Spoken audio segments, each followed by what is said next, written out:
In the woodlands of Miocene Europe, a Deinotherium moves slowly between the trees. Its skin, thick and deeply wrinkled, is crowded with parasites it cannot reach. Behind its ears and along the base of its trunk, ticks have settled into deep folds it was never built to clean. It rubs its shoulder against the trunk of a tree, but the relief never fully comes.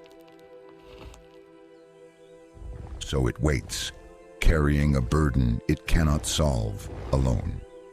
This animal is unlike any elephant alive today. Its tusks do not curve upward from the jaw. They curve downward from the lower jaw toward the ground.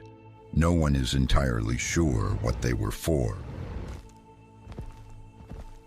Digging bark, stripping branches, or simply display. It belongs to its own separate family of giants, cousins to elephants but not their ancestors. And for nearly 20 million years across Africa, Europe, and Asia. Deinotherium was one of the largest animals walking the earth, but size never solved the smallest problem it faced. Behind its ears, in skin folds barely wide enough for a hand, more parasites have gathered where its trunk can never reach. And along the base of its trunk itself, where wrinkled skin traps dust and moisture, a second colony has taken hold. Two burdens in two places it can never clean on its own. It flaps its ears hard against its head again and again, but nothing loosens. Still, nothing changes. Nearby, in the branches above, a small flock of ancient starlings takes notice. They watch from a distance, circling once, then twice before settling lower. Something about its stillness draws them closer. One bird lands lightly on its shoulder and the giant does not flinch. That stillness is an invitation, and within moments, more birds follow. 5, then 10, then nearly the whole flock, spreading across its neck and shoulders. They begin where the burden is thickest, the deep folds behind its ears. Each bird works a small patch at a time, plucking the swollen parasites free one by one. It is slow, careful work, nothing like the frantic pecking of a bird chasing insects in flight. This is closer to surgery than to feeding. A single engorged tick like these can hold many times its own weight in blood. Left alone long enough, a burden like this could cost a creature more than just comfort. What looks like a small inconvenience is, in fact, a real and constant threat. Patch by patch, the fold behind its ear begins to change.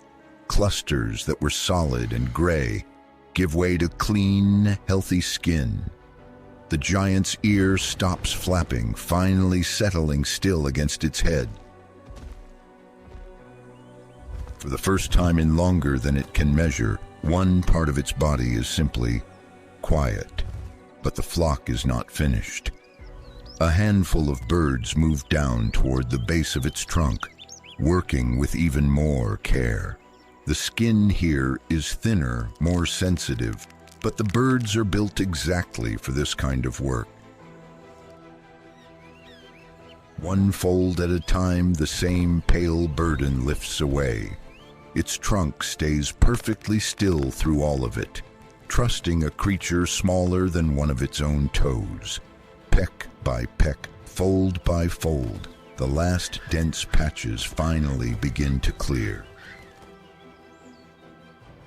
2 burdens. One giant. And an entire flock working in complete silence to solve what it never could alone.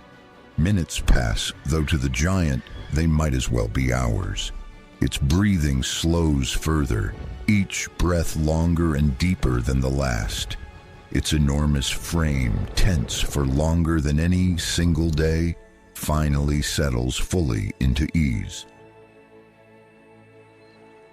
This is not something Deinotherium chose to feel. It is simply what relief feels like for any animal alive.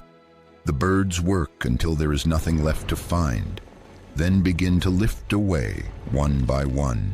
Their bellies are heavier now, and its skin is lighter, a trade neither side had to negotiate. Neither one keeping score and neither needing to. The last few birds circle once above its back before rising into the canopy. Within moments, the flock is gone, scattered into the Miocene trees. The Deinotherium is alone again. But it does not stand quite the same as before. Seen from a distance through the trees, nothing about this moment looks remarkable at all. Just one enormous animal standing quietly in the woodland the way it has stood countless times before.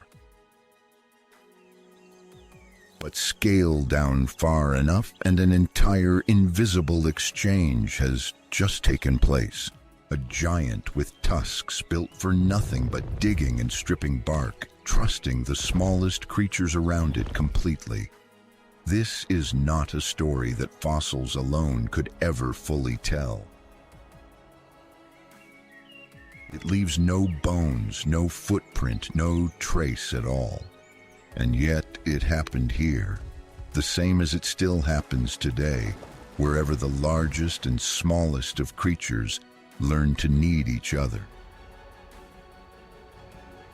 A partnership older than almost anything alive today.